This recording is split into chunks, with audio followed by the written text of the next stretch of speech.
તસ્મિન સતી શ્વાસ પ્રશ્વાસયોર ગતિવિચ્છેદઃ પ્રાણાયામ.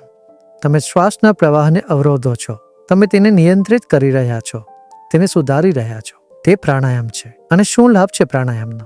પ્રાણાયામના કેટલા પ્રકાર છે? બાહ્યાભ્યંતર સ્તંભ વૃત્તિ દેશકાલ સંખ્યાભિ પરિદૃષ્ટો દીર્ઘ સૂક્ષ્મ.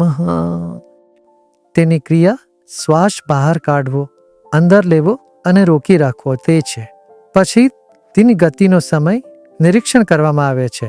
સમય, સ્થાન અથવા ગણતરી દ્વારા. તે લાંબો અથવા સૂક્ષ્મ હોઈ શકે છે. પછી શું થાય છે? તમારો શ્વાસ વધુ ઊંડો અને સૂક્ષ્મ બને છે.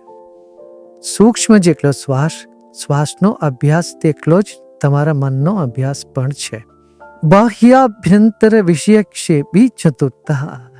પછી ચોથો પ્રાણાયામ આવે છે, જે છે આંતરિક અને બાહ્ય પરિમાણોથી પર થવું છે. આ તમારી સાથે સ્વાભાવિક રીતે થાય છે. જ્યારે તમે ધ્યાનમાં ઊંડા ઉતરો છો ત્યારે તમારો શ્વાસ પોતાની મેળે વહે છે. તે પોતાની જાતે જ લયબદ્ધ થાય છે. તમે ફક્ત એક વિસ્તૃત અવસ્થા, વિસ્તૃત જાગૃતિ પ્રત્યે સભાન હો છો અને અંદર કે બહાર કોઈ વિષયો હોતો નથી. આંતરિક વિષય એટલે વિચારો, ત્યાં કોઈ વિચારો હોતા નથી. બાહ્ય વિષય એટલે ઇન્દ્રિય જ્ઞાન, બંને ત્યાં હોતા નથી. તે જે બાકી રહે છે તે માત્ર એક લયબદ્ધ શ્વાસ છે જે ચાલ્યા કરે છે.